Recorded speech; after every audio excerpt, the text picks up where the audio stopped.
matamu, saatnya meraih mimpi.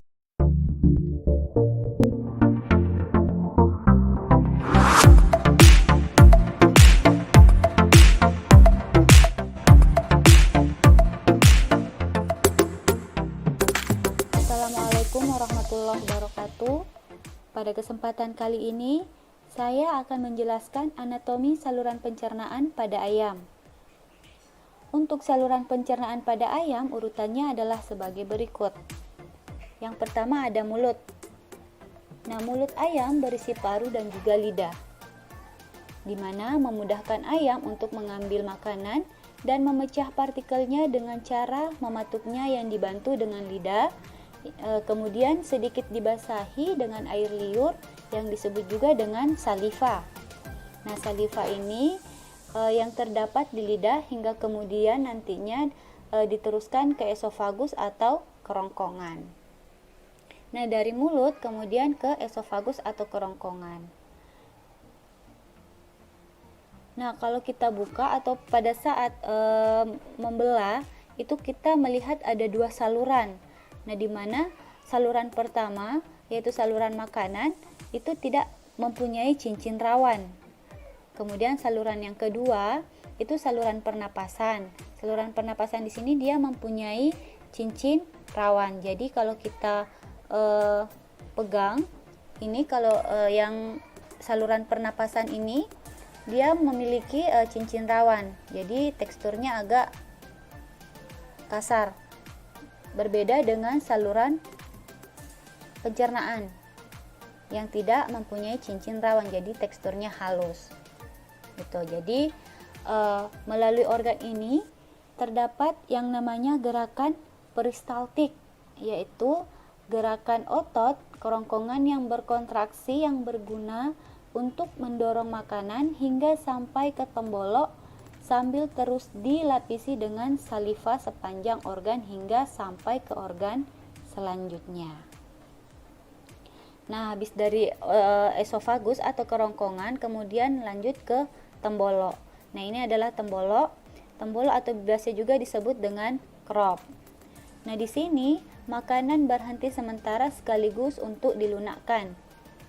Nah, itu karena ayam tidak mempunyai gigi untuk mengecilkan partikel pakan yang dimakan. Jadi di crop ini tuh makanan hanya disimpan sementara, kemudian dicampur oleh enzim. Tetapi di sini hanya sebagian karena hanya sebentar di tembolok atau di crop. Nah, kalau mau melihat ukuran kenyangnya ternak itu dilihat dari tembolok. Dilihat dari temboloknya atau cropnya ini. Jadi jika sudah penuh temboloknya akan cenderung berhenti makan.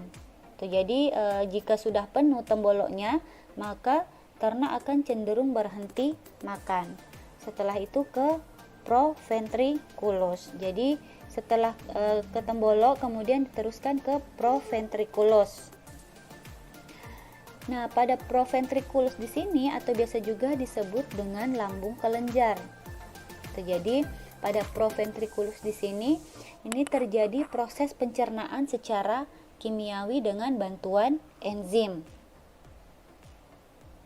Jadi, proventriculus yang berisi zat getah lambung atau HCl dan pepsin, amilase dan lipase membantu proses pencernaan protein.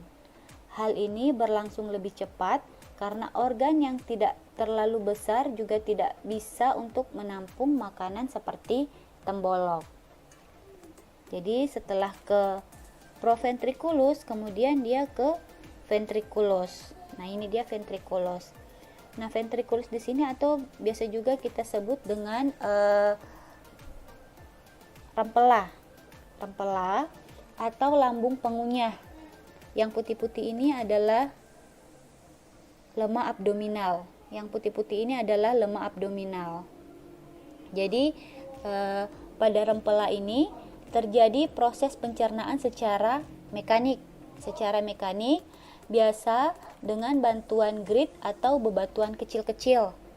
Jadi pada rempela ini terjadi proses pencernaan secara mekanik, biasanya dengan bantuan grit atau bebatuan kecil-kecil. Pada umumnya, organ ini berwarna merah, sedikit campuran putih di bagian luarnya. Kemudian di dalamnya itu apabila dibedah atau dibuka, terdapat lapisan semacam kulit yang berwarna kekuningan, yang bisa dengan mudah ditarik jika ingin memasak dan memastikan organnya. Gitu. Jadi kita buka dulu. Kita lepas dulu lemak abdominalnya. Teruskan dulu. Jadi ini adalah lemak abdominal yang menempel pada ventriculus. Jadi ini lemak abdominalnya. Kemudian kita buka.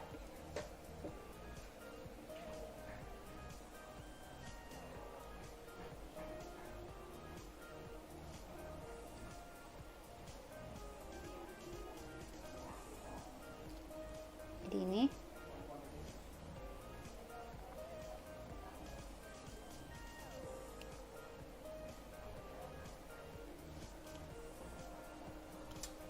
Nah, jadi kelihatan ini ada batu-batunya. Nih, grit atau batu-batu kecil. Nah, ini semacam kulit yang berwarna kekuningan. Nih. Jadi ini grit. Jadi ini kulit lapisannya yang berwarna kekuningan. Kemudian yang mengkerut-kerut ini adalah otot. Ini adalah otot.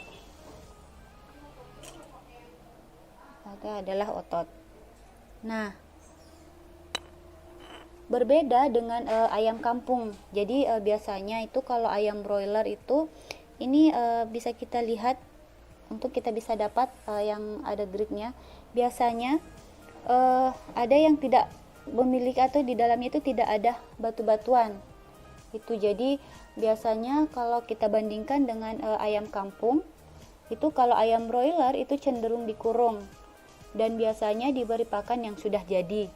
Jadi jarang ada bebatuan di dalamnya, tapi ini untung tumben ada. Berbeda dengan ayam kampung yang cuma diumbar, itu banyak sekali bebatuan atau grit di dalam rempela. Nah, ini yang membantu dalam proses pencernaan. Tuh. Jadi setelah dari rempela atau ventriculus, kemudian ke usus halus. Jadi usus halus di sini. Jadi usus halus ini terbagi menjadi 3 bagian, yaitu ada duodenum, jejunum, dan juga ileum. Jadi duodenum di sini dia berbentuk U seperti ini. Jadi ini adalah duodenum seperti ini, berbentuk U. Kemudian yang di tengah ini adalah pankreas. Yang di tengahnya ini adalah pankreas.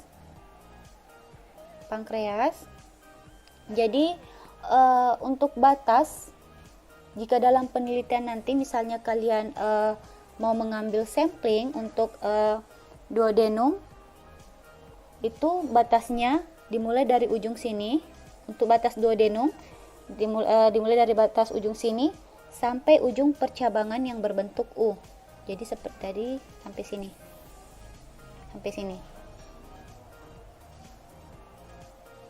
Jadi ini cabangannya. Itu. Nah, selanjutnya dari duodenum kemudian ke jejunum. Jadi dari jejunum ke ileum itu ada batasnya. Itu jadi untuk jejunum sebenarnya dia bagian usus yang paling panjang. Tuh.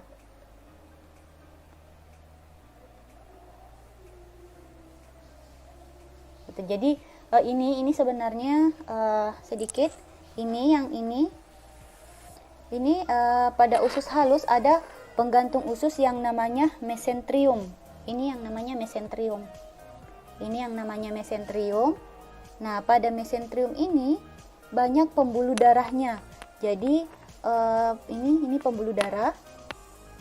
Jadi sari-sari makanan dari usus halus itu akan diedarkan ke seluruh bagian tubuh. Jadi makanan yang masuk, kemudian masuk ke pembuluh darah atau mesenterium, kemudian disebar sari-sari makanannya. Disebar, diedarkan ke seluruh bagian tubuh. Tuh. Nah, jadi batas dari jejunum ke ileum itu bisa kita lihat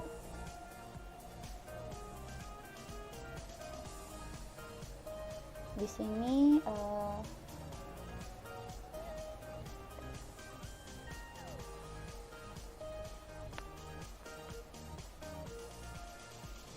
Nah, ini dia batasnya.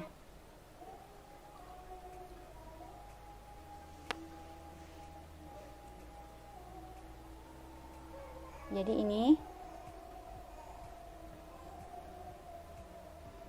Nah, ini batasnya nih. Jadi batas antara jejunum dan ileum itu ada yang seperti ini nih. Daging yang menonjol sedikit. Nih. Ini. Jadi ini ya.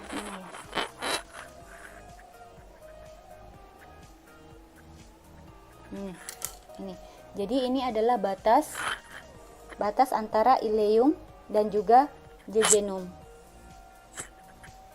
Jadi ini namanya vesicle di ventriculum.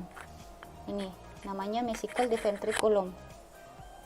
Ini namanya vesicle di ventriculum atau batas antara jejunum dan juga ileum.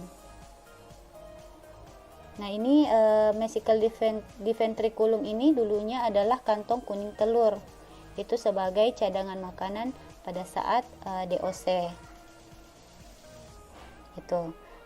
Jadi pada usus ini, pada jejunum di sini merupakan penyerapan maksimum. Jadi jejunum di sini merupakan usus yang paling panjang. Usus yang paling panjang. Gitu. Jadi setelah ke jejunum, kemudian ini batasnya ada vesicle di verticulum, kemudian ke ileum. Jadi ileum di sini, batas ileum. Nah, batas ileum itu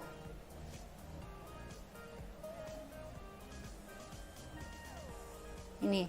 Jadi batas ileum itu dari sini tadi, vesicle di ventriculum sampai ke batas percabangan sekum. Batas percabangan sekum jadi di sini. Ini batasnya. Jadi sampai sini. Sini.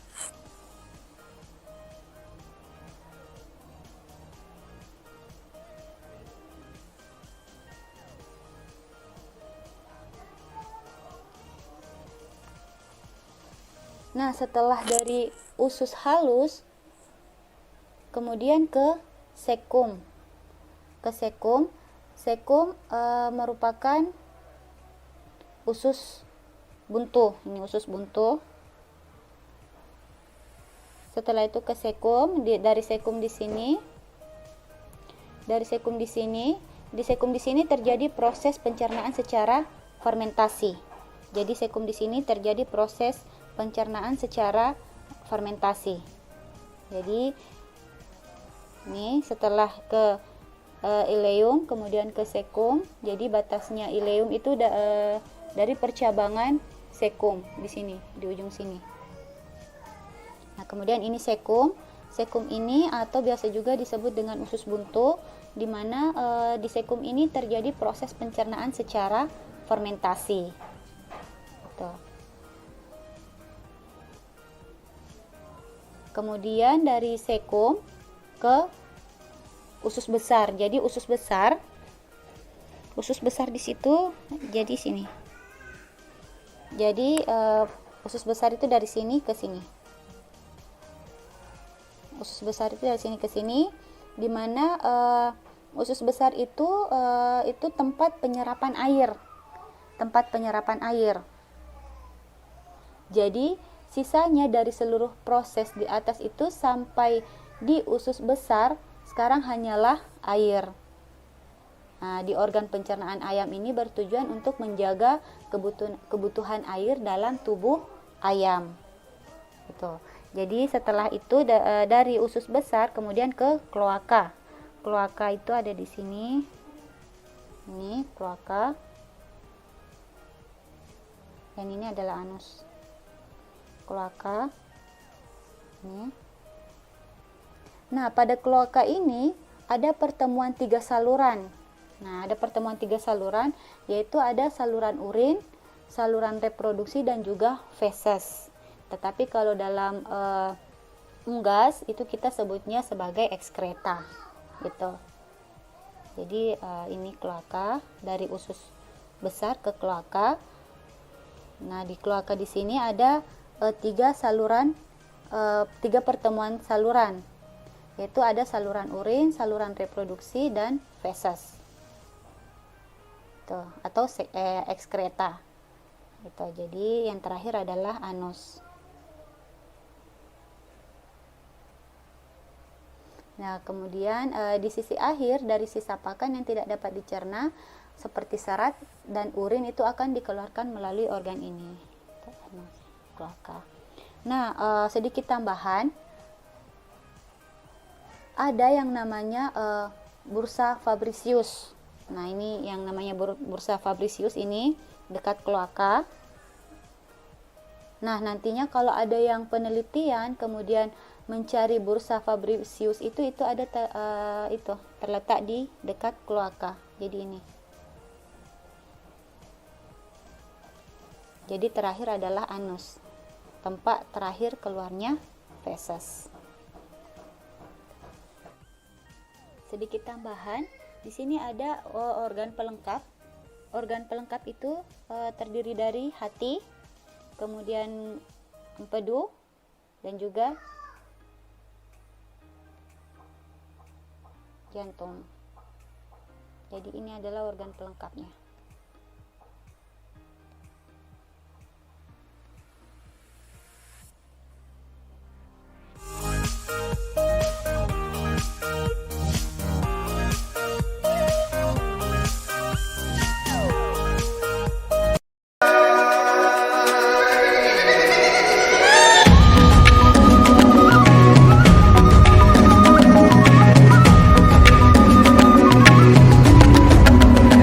Bangun dan bukalah matamu, saatnya meraih mimpimu.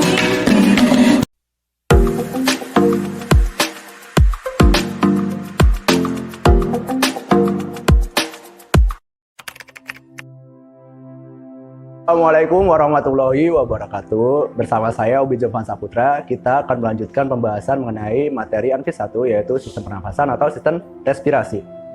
Kita mulai dengan pengertian sistem respirasi, yaitu satu kesatuan organ yang berfungsi dalam pengambilan O2 dan pengeluaran CO2.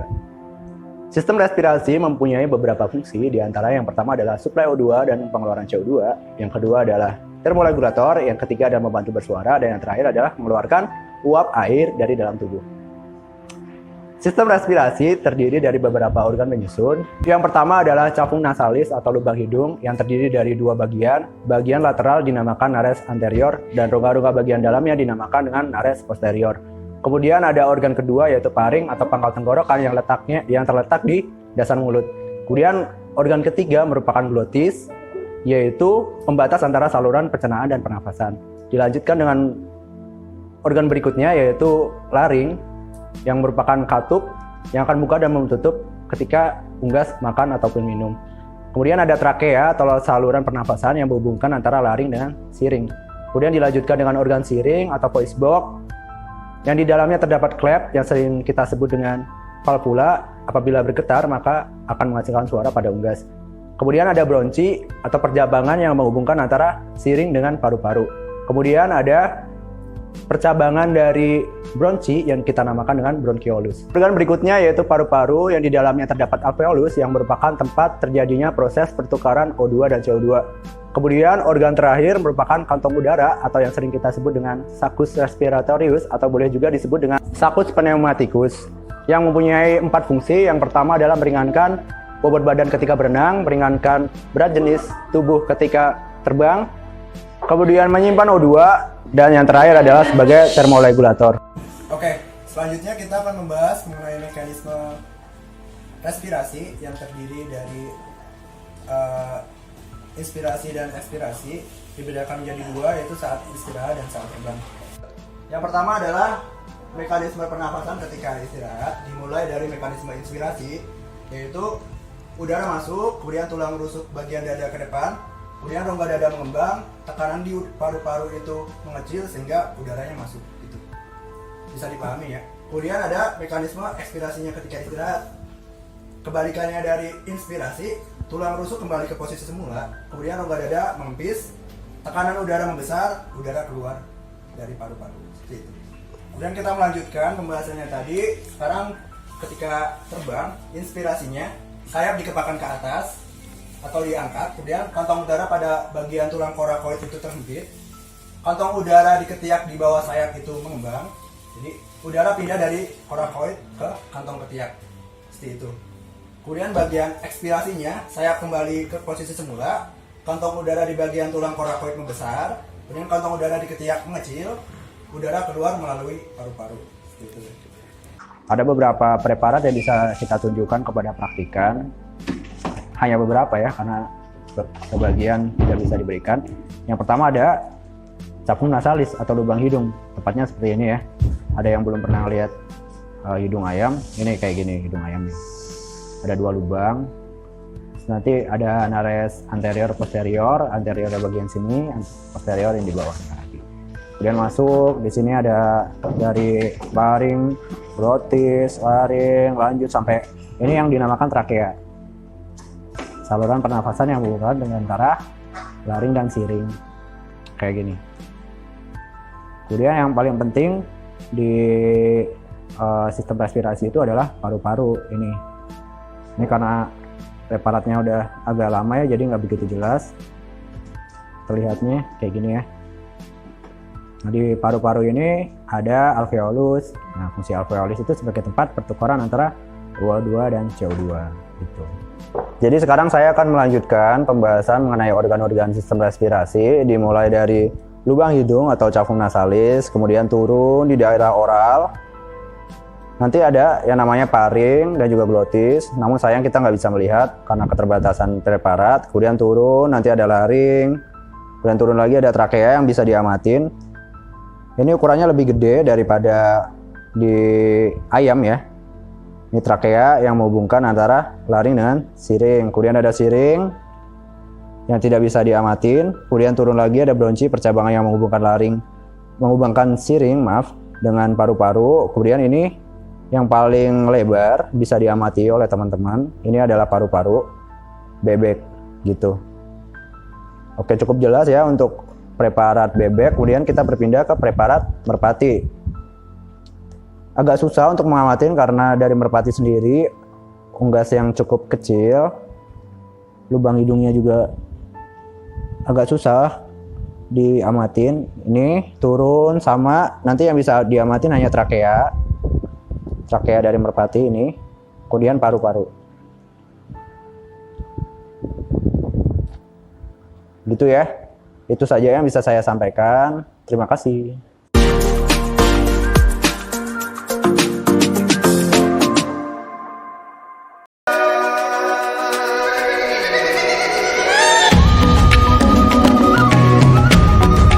Halo teman-teman, hari ini aku akan mengamati sistem reproduksi pada ayam.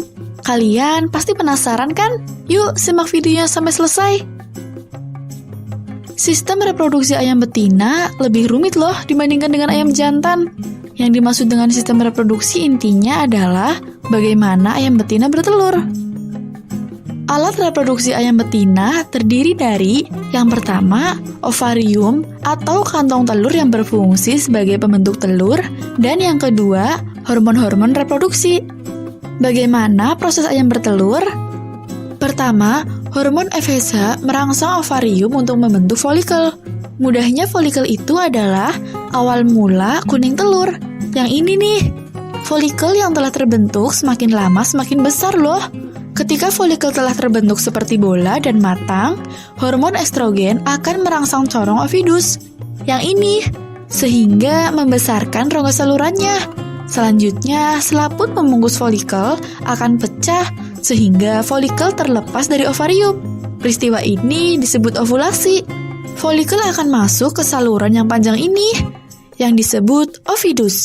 Di saluran ini, folikel kuning telur akan dibuahi oleh sperma yang berasal dari ayam jantan loh. Tahap berikutnya adalah hormon androgen akan merangsang magnum untuk membentuk putih telur kental dan melapisi kuning telur. Dengan bantuan hormon estrogen, akan terjadi proses pembentukan kulit telur yang sebagian besar terdiri dari kalsium karbonat loh. Telur kemudian didorong ke vagina, yang merupakan tempat penyimpanan telur sementara hingga tiba waktunya dikeluarkan dari tubuh ayam loh. Sesaat sebelum keluar, kulit telur akan dilapisi oleh lapisan mukosa, yang akan mengering begitu telur dikeluarkan dari tubuh ayam. Nah, begitu teman-teman, sistem reproduksi pada ayam betina. Semoga bisa menambah wawasan ya. Sampai ketemu di video selanjutnya. Jangan lupa subscribe ya. Dadah!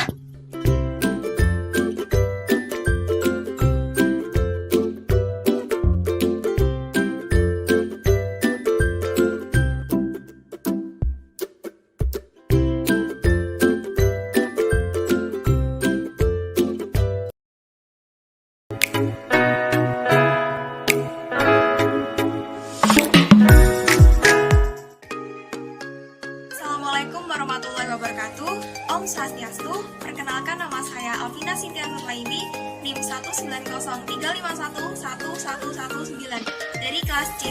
Di sini saya akan melakukan praktikum reproduksi ternak unggas dengan mengamati organ reproduksi ayam jantan dan ayam betina. Sebelumnya di sini saya akan menjelaskan organ reproduksi ayam jantan. Yang pertama yaitu testis, berbentuk seperti kacang dengan panjang kurang lebih 5 cm, berwarna putih selama musim kawin dan akan menjadi kekuning-kuningan pada masa tenang atau molting. Fungsi testis sendiri menghasilkan hormon kelamin jantan yang disebut androgen dan sel gamet jantan yang disebut sperma. Yang kedua yaitu epididymis. Berjumlah sepasang, terletak pada bagian bawah testis, berfungsi sebagai jalannya cairan sperma ke arah kaudal menuju ductus deferens. Yang selanjutnya yaitu ductus deferens. Ductus deferens berjumlah sepasang. Saluran deferens ini dibagi menjadi dua bagian atas, merupakan muara sperma dari testis, bagian bawah yang merupakan perpanjangan dari saluran epididymis yang disebut saluran deferens. Yang selanjutnya saya akan menjelaskan tentang organ reproduksi ayam betina. Yang pertama yaitu ovarium yang terletak pada kranial ginjal di antara rongga dada dan rongga perut dan berfungsi sebagai penghasil ovum. Ovarium sendiri sangat kaya akan kuning telur atau yang disebut dengan yolk. Yang selanjutnya yaitu oviduk. Oviduk terdapat sepasang dan merupakan saluran penghubung antara ovarium dan uterus. Oviduk terdiri dari infundibulum, magnum, isthmus, dan uterus. Yang ketiga yaitu infundibulum. Infundibulum merupakan bagian teratas dari oviduk dan mempunyai panjang sekitar 9 cm, memiliki bentuk seperti corong atau fimbria dan menerima telur yang telah diovulasikan. Yang selanjutnya yaitu uterus, merupakan bagian oviduk yang melebar dan berdinding kuat. Di dalam uterus, telur mendapatkan kerabang keras yang terbentuk dari garam-garam kalsium, yang mana juga terjadi deposisi kulit dan pigmen telur. Yang selanjutnya yaitu vagina, bagian oviduk yang paling belakang. Vagina sendiri diakhiri dengan bentukan kloaka sebagai bagian akhir dari saluran reproduksi. Vagina memiliki cincin sirkuler dengan lipatan pada permukaannya sebagai tempat menyimpan spermatozoa.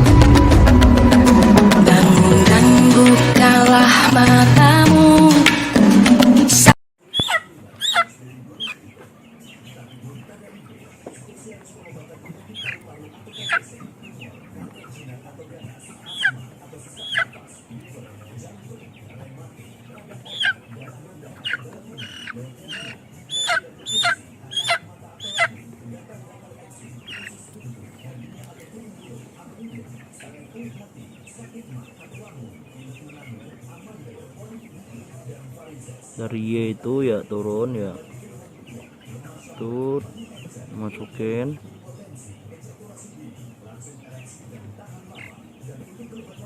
No, enak banget Gung, kamu Gung nariknya Gung.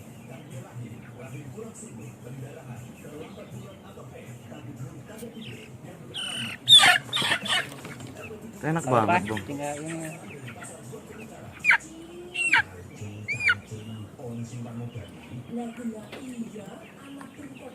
Dari itu kalau lihat tuh suka kelebihan gitu ke sini. Suka nggak masuk deh ya. Kelebihan kelewatan.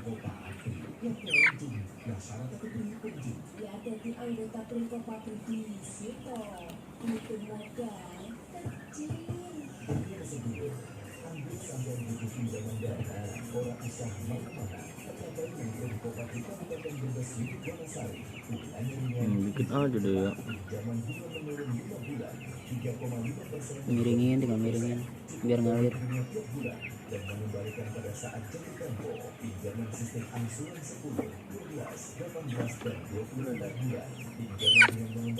Sambil belajar Pak. Kamu belajar? Iya. Ini berhasil tadi satu kali. Baru satu berhasil, satu ini gagal. Bayar flatnya 2.500. Lagi Gung ya. Si ampun. Mama itu pemeliharaan manajemen sama gas. Tapi lebih dikit sih kalau S1 daripada banyak kan D3-nya yang prakteknya Iya, malah Gung. kalau D3 malah lebih banyak Praktek prakteknya. ya kan daripada teori ya kan.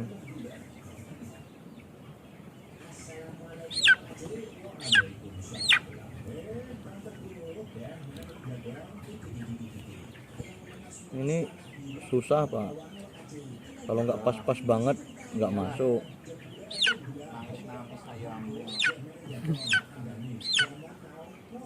Tuh, Agung enak banget sampai ah. Nggak bisa. Kamu malah ayamnya mati. Mati tak enggak, cuman pecah pembuluh darahnya. Bisa. Anu saya tak foto. Pas. Y-nya ya Gong, cari yang Y-nya, masukin ke tulang bawah. Langsung tarik. Ini biar gampang dinin dulu, Diurut dulu ya. biar kelihatan. Biar kelihatan uratnya apa. Kalau nggak dikasih air nggak kelihatan uratnya. Dilatasi.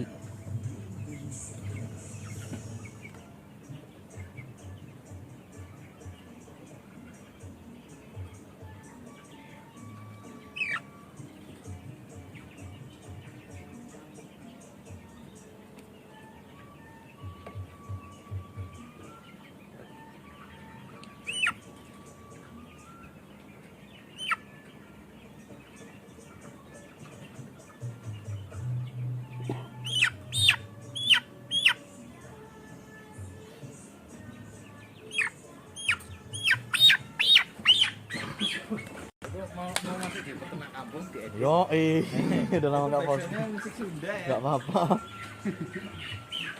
Ini Tapi jadi dulu. Apalagi upload. udah lama nggak upload. Soalnya ya gitu-gitu aja sih kalau peternakan Gong, kadang-kadang bosen saya mau buat apa lagi. Ini saya mau bikin itu tapi kok agak males ya. Tip validator. Trik dan tip validator yang handal.